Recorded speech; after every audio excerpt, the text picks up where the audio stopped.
of what is going on, but the country is on the precipice of all-out civil war.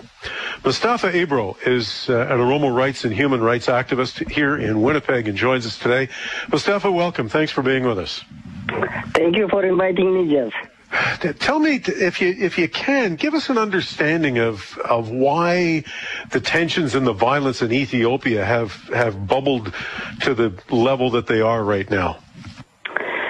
As you may be aware of, Ethiopia is a multi-federation empire.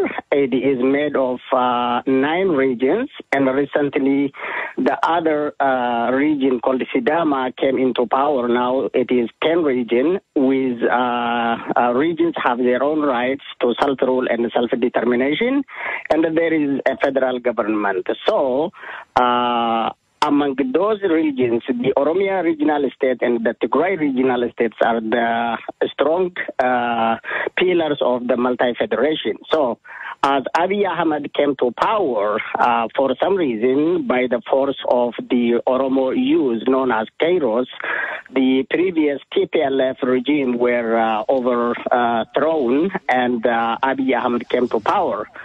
So there is always a tension between the previous TPLF leadership, which is still the ruling party in Tigray region, and the federal government that is ruled by Abiy Ahmed. And recently, the Tigray government went ahead and conducted the regional election, despite the federal government refusing to conduct the election using the pretext of COVID-19.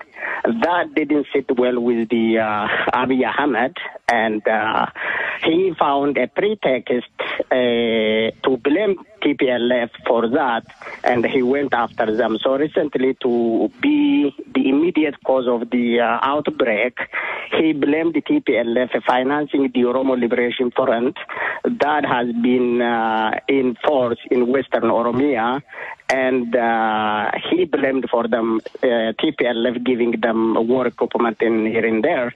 And now he also blamed them. TPLF attacked the military camp that is located in Tigray. So it is a full-blown civil war going on in Ethiopia right now. All right, so it is the government, and it's in the Tigray region, right? Most of the violence. Yes, right now the more the violence is going on between the federal force and the TPLF, that is the ruling party of the Tigray regional state. Who is financing the rebel forces?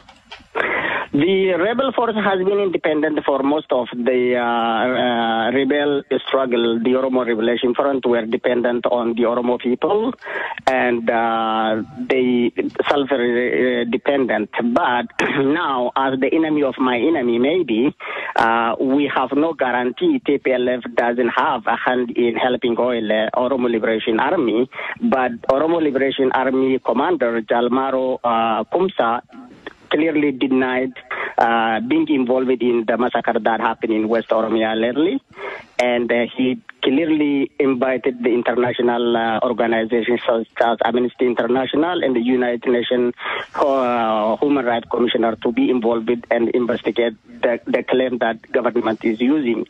From the history, we knew that Ethiopian government usually commit atrocities and blame it on the rebels or on the opposition leaders.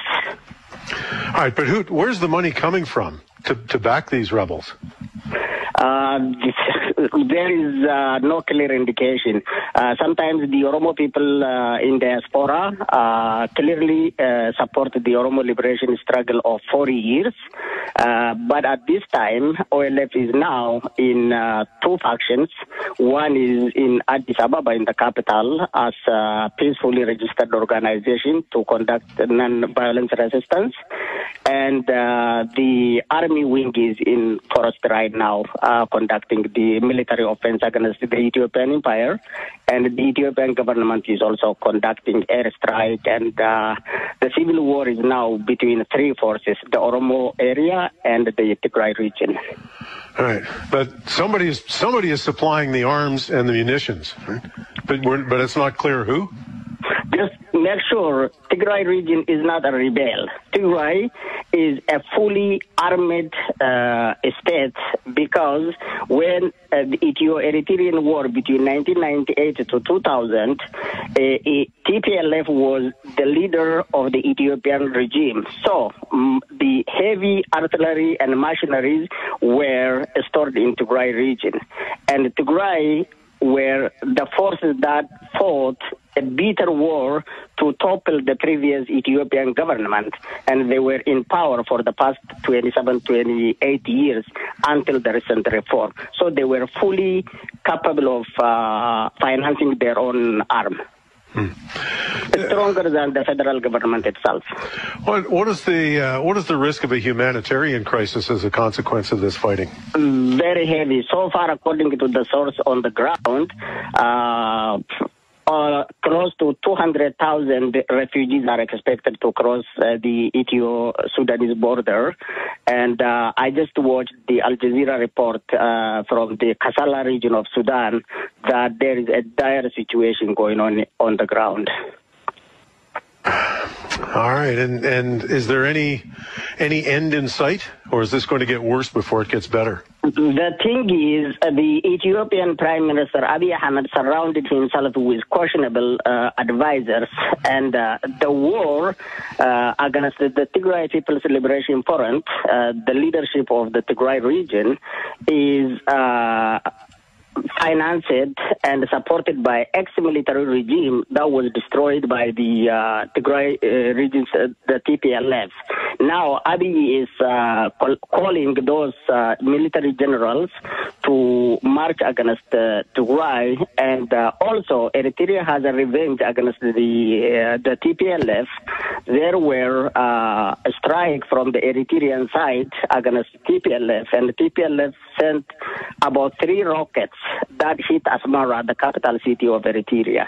So now the war is becoming the regional war. If Eritrea involved in Ethiopian domestic affairs and Tigray is fighting against the federal government and the Eritrea, so it is going to draw third party as well, which can cause catastrophic humanitarian disaster in the region. Mustefa, thanks very much for giving us a little bit of a glimpse into what's going on back in your homeland. Thanks very much for this. Thank you, Jeff. As you asked, the solution to this is to come to a negotiation table. War is not going to be a solution. I believe Abiy Ahmed will come to his sense, release the Oromo political leaders in prison, the likes of Jawar Mohammed, and negotiate with the Tigray People's Liberation Front that was supported by the majority of the Tigrayan peoples.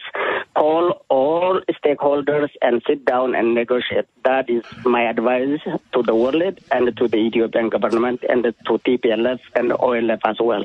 Mustefa Ibro is an Oromo rights and human rights activist here in Winnipeg. We have news that's coming up at the top of the hour. It is World Diabetes Day. We're going to talk about where we stand in terms of diabetes research and our